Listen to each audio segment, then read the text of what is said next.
Buku ini adalah tentang Yesus, tentang kasih-Nya yang besar kepada Anda dan keinginannya agar Anda mengalami keberhasilan dalam hidup Anda. Namun, sebelum kita melanjutkan, izinkan saya mengajukan pertanyaan ini kepada Anda. Apakah Anda percaya bahwa Yesus tertarik akan keberhasilan Anda? Luangkan waktu sejenak untuk merenungkan hal ini. Sahabat, saya begitu gembira bahwa kita mempunyai kesempatan untuk berbicara tentang hal ini sekarang karena saya ingin Anda mengetahui bahwa Yesus senang memberkati Anda. Ia berkenan melihat Anda diberkati dalam setiap bidang hidup Anda. Nah, jangan membatasi berkat-Nya di dalam hidup Anda. Berkat Tuhan tidak seperti beberapa orang mungkin yakini secara keliru, hanya dilihat dalam benda-benda materi. Yesus berminat secara tidak terbatas pada kesejahteraan total Anda. Ia tertarik akan keluarga, karir, kepuasan dalam hidup, pernikahan, pelayanan Anda, dan daftar tersebut dapat terus berlanjut. Dalam hal keinginan, harapan, dan impian Anda, tidak ada rincian yang terlalu kecil, sepele, atau tidak penting bagi Yesus. Percayalah kepada saya, jika sesuatu itu penting bagi Anda, itu pasti penting bagi Dia. Bahkan, jika Anda datang kepadanya dalam doa untuk menyingkirkan jerawat kecil itu dari hidung Anda, Ia tidak akan memandang kepada Anda dan menjawab sambil mengejek, "Hei sobat, tidak tahukah kamu, aku harus mengelola seluruh alam semesta ini. Datanglah kepadaku kalau kamu mempunyai permintaan doa yang lebih besar." Sama sekali tidak, 1000 kali tidak. Yesus tidak akan pernah mengolok-ngolok atau mencemooh kekhawatiran Anda sebagai hal yang remeh. Ia tidak pernah meremehkan atau menyepelekan. Ia tidak seperti beberapa orang yang Anda sebut sahabat yang mungkin senang meledek kekurangan Anda. Jika ada sesuatu yang mengganggu Anda, maka itu mengganggu Dia. Yesus adalah pribadi yang benar-benar nyata bagi Anda. Anda dapat bergaul dengan Dia dan tetap menjadi diri Anda tanpa berpura-pura dan tanpa bermain peran. Yesus selalu mengasihi Anda dan Anda dapat berbincang dengannya tentang apapun. Ia senang bercakap-cakap dengan Anda mengenai impian, cita-cita, dan harapan Anda. Ia mau menyembuhkan Anda dari hal-hal pada masa lalu Anda yang mungkin masih Anda gumuli. Ia tertarik akan tantangan yang Anda hadapi sekarang. Ia mau menangis bersama Anda ketika Anda sedih dan bersukacita bersama Anda dalam semua kemenangan Anda. Yesus adalah kasih dan kelembutan yang diwujudkan. Berhati-hatilah untuk tidak keliru kelembutannya dengan bersifat seperti perempuan, dan kelemahan yang Anda lihat digambarkan dalam beberapa lukisan tradisional tentang Dia. Ia adalah kelembutan sekaligus kekuatan yang dibungkus menjadi satu. Ia lemah lembut sekaligus keagungan, kejantanan sekaligus keilahian, beludru sekaligus baja. Anda lihat, kadang-kadang ketika kita berusaha menjadi tegas dan kuat, kita menggilas perasaan orang dan akhirnya menyakiti mereka dengan kata-kata kita. Ketika kita berusaha lembut, kita berlebihan dengan sikap manis dan menjadikan diri kita keset kaki yang dimanfaatkan oleh orang lain. Mari kita berpaling dari diri kita dan memandang kepada Yesus. Ia dapat dengan tegas memaksa sekumpulan orang Farisi untuk mundur seketika, menantang mereka dengan mengatakan, "Barang siapa di antara kamu tidak berdosa, hendaklah ia yang pertama melemparkan batu kepada perempuan itu." Segera sesudah itu, Yesus yang sama ini dapat menatap langsung ke mata wanita yang tertangkap basah sedang berzina ini, dan dengan rasa iba yang bergema jauh di dalam suaranya bertanya kepadanya, "Hai perempuan, di manakah mereka? Tidak adakah seorang yang menghukum kau?" Jawabnya, "Tidak ada Tuhan." Lalu kata Yesus, "Aku pun tidak menghukum kau. Pergilah dan jangan berbuat dosa lagi mulai dari sekarang." Inilah Tuhan kita. Ia mewujudkan seluruh kualitas heroik yang manusia rindukan. Namun, bukannya mencari Yesus, banyak orang di dunia menerima tiruan heroisme murahan ala Hollywood berdasarkan cita-cita buatan tentang kejantanan. Pada suatu saat, Yesus yang letih dapat tidur pulas dalam badai yang menyapu perahu nelayan, tidak sadar akan perairan Galilea yang berombak menghantam kapal yang malang tersebut. Namun segera sesudahnya, Anda melihat dia menatap tanpa berkedip kepada gelombang besar. Lengan tukang kayunya yang kuat diangkat ke langit dengan satu pernyataannya akan otoritas mutlak atas langit dan bumi. Gelombang ditundukkan dan ditenangkan seketika menjadi teduh sekali. Yesus adalah 100%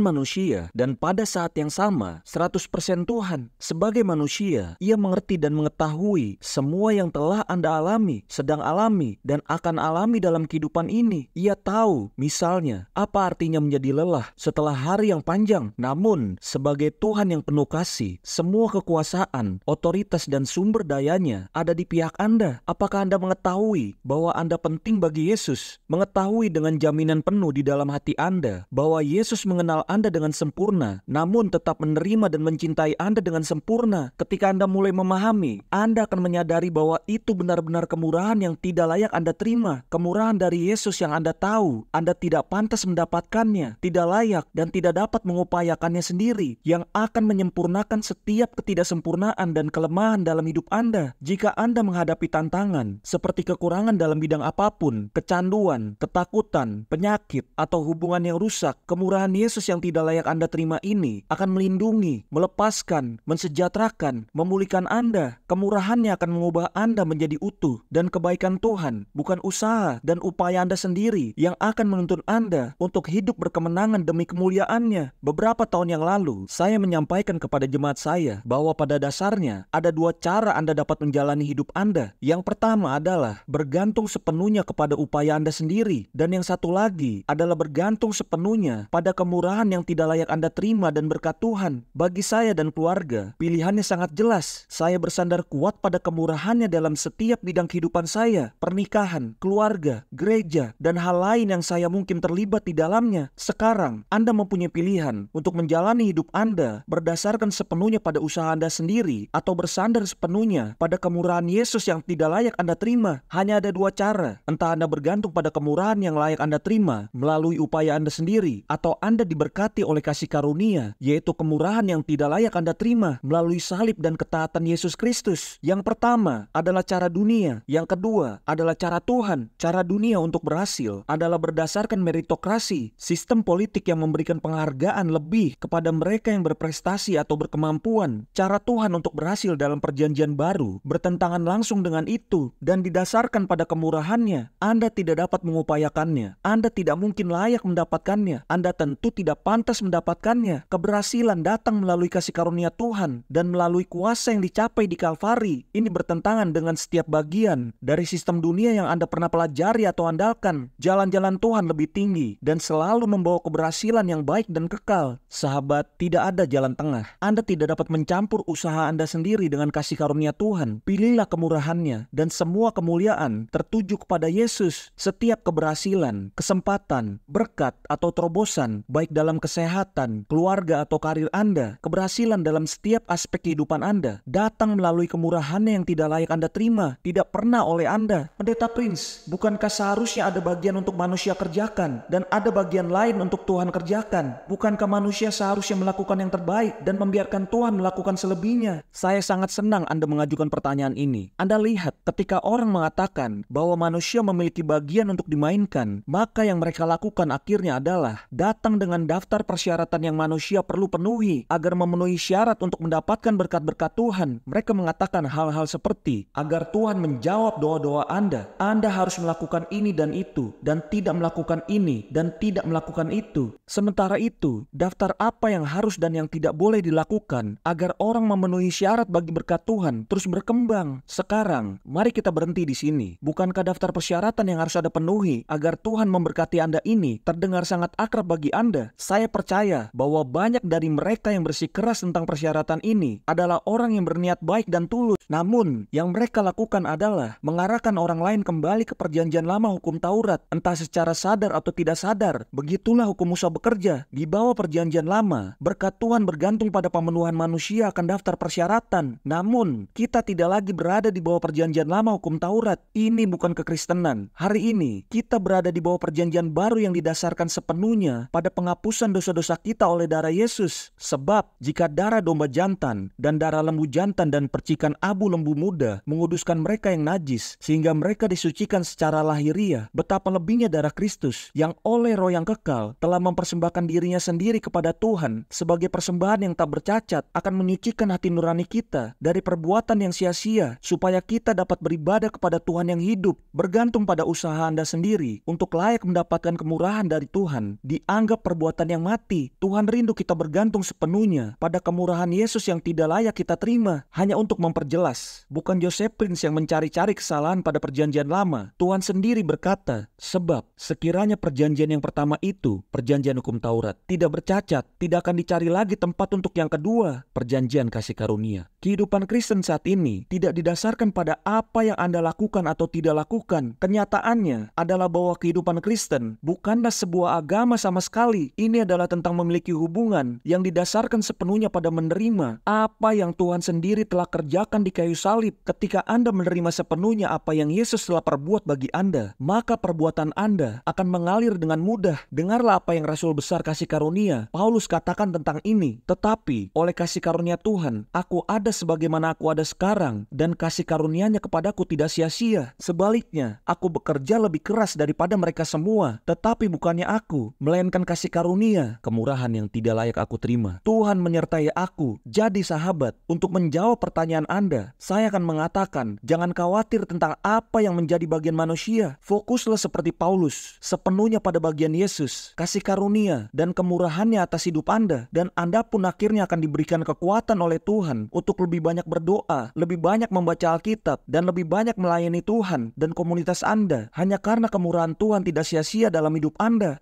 juga akan menyadari bahwa bahkan hasil kerja dari semua yang Anda lakukan bukanlah dari diri sendiri, melainkan oleh kasih karunia-Nya yang meluap di dalam diri Anda. Beberapa orang berpikir bahwa kasih karunia akan membahayakan kekudusan Tuhan. Tentu saja tidak. Standar yang ditetapkan oleh kasih karunia jauh lebih tinggi daripada standar hukum Musa. Ketika Anda berada di bawah kasih karunia, Anda dengan mudah akan memenuhi dan bahkan melampaui harapan hukum Musa. Ayolah, Anda mengerti ini. Jika Anda dapat memahami apa yang saya katakan dalam pendahuluan ini, Anda telah diberkati. Sekarang, izinkan saya mengakhiri pendahuluan ini. Saya tidak tahu tentang Anda, tetapi saya merasakan hadirat Yesus saat menulis ini untuk Anda. Saya telah melepaskan apa yang Ia telah masukkan ke dalam hati saya untuk Anda. Saya ingin memberikan sebuah premis ayat Alkitab untuk buku ini. Karena Anda mungkin bertanya, mengapa buku yang seharusnya tentang kemurahan yang tidak layak kita terima, ternyata semuanya adalah tentang Yesus. Jika Anda mempunyai Amplified Bible, lihatlah bersama saya 2 Petrus 1 ayat 2. Penting bahwa Anda melihat sendiri ini dalam firman Tuhan. Semoga kasih karunia, kemurahan Tuhan yang tidak layak Anda terima, dan damai sejahtera yang adalah kesejahteraan yang sempurna, semua kebaikan yang diperlukan, semua keberhasilan rohani, dan kebebasan dari ketakutan, dan nafsu yang mengganggu, dan konflik moral, melimpahi kamu oleh pengenalan yang penuh, pribadi, tepat dan benar akan Tuhan dan akan Yesus Tuhan kita. Memang benar-benar sesederhana itu. Kemurahan Tuhan yang tidak layak kita terima akan mengalir deras seperti sungai besar ke setiap bidang kehidupan Anda yang kering, entah itu tubuh jasmani Anda, pernikahan, karir, atau keuangan. Ketika Anda melihat Yesus, semakin bertambah pengenalan Anda akan juru selamat kita Yesus Kristus yang penuh kasih dan pekerjaannya yang telah diselesaikan di kayu salib. Semakin besar kemurahan Tuhan akan dilipat gandakan dalam hidup Anda. Kemurahannya inilah yang akan menyebabkan Anda menikmati keberhasilan, melampaui kecerdasan, kualifikasi, dan kemampuan Anda. Ada banyak tulisan bermutu oleh hamba-hamba Tuhan yang besar tentang kemurahan Tuhan. Tetapi apa yang saya ingin agar Anda lihat dalam buku ini adalah bahwa kemurahan Tuhan yang tidak layak kita terima bukanlah sebuah topik. Ini bukan sebuah ajaran. Kemurahan Tuhan yang tidak layak kita terima adalah Injil. Kemurahan Tuhan bukanlah sebuah subjek, melainkan pribadi, dan namanya adalah Yesus. Bila Anda memiliki Yesus, Anda memiliki kemurahan Tuhan. Yesus dan kemurahan Tuhan tidak terpisah. Kemurahan Tuhan diwujudkan dalam seluruh keberadaannya dan dalam pekerjaannya yang telah sempurna di Kalvari. Sangat disayangkan bahwa kata kasih karunia dalam gereja modern telah dijadikan subjek teologis atau diklasifikasikan sebagai sebuah doktrin. Dalam bahasa modern, kata grace yang artinya kasih karunia juga telah disalahgunakan dan didevaluasi. Sebagai contoh, Anda diberi 5 minutes grace yang artinya kelonggaran 5 menit sebelum biaya parkir dikenakan ketika Anda berkendara ke tempat parkir pusat perbelanjaan. Sungguh itu merendahkan kata kasih karunia, grace. Untuk membantu pembaca modern memahami kepenuhan kasih karunia, saya akan menggunakan kata-kata kemurahan yang tidak layak kita terima dan kasih karunia secara bergantian dalam buku ini. Karena kasih karunia adalah kemurahan Tuhan yang tidak pantas, tidak dapat diusahakan, dan tidak selayaknya kita terima. Untuk membantu Anda melihat kasih karunia dalam terang yang segar dan baru, setiap kali saya mengutip ayat di dalam buku ini dan kata kasih karunia muncul, saya akan menambahkan dalam tanda kurung kemurahan yang tidak layak kita terima. Saya ingin Anda untuk mulai mengerti dan melihat kasih karunia, kemurahan yang tidak layak kita terima dalam kepenuhannya. Buku ini adalah tentang keunggulan supernatural Anda untuk kehidupan yang berhasil. Pada akhir buku ini, saya percaya bahwa Anda akan benar-benar mulai percaya bahwa Tuhan secara pribadi tertarik pada keberhasilan Anda. Anda adalah anaknya yang berharga dan Ia ingin melihat Anda berhasil, berkuasa dalam kehidupan. Ketika Anda percaya itu, Anda juga akan mulai mengandalkan kemurahannya yang tidak layak Anda terima untuk keberhasilan dalam setiap bidang kehidupan Anda. Saya berdoa agar ketika Anda menyelami halaman-halaman buku ini, Anda akan mulai melihat lebih banyak tentang Yesus dan mulai mengalami kemurahannya dengan cara yang belum pernah terjadi sebelumnya. Bersiaplah untuk mengalami keberhasilan supernatural Tuhan melalui kemurahannya hari ini.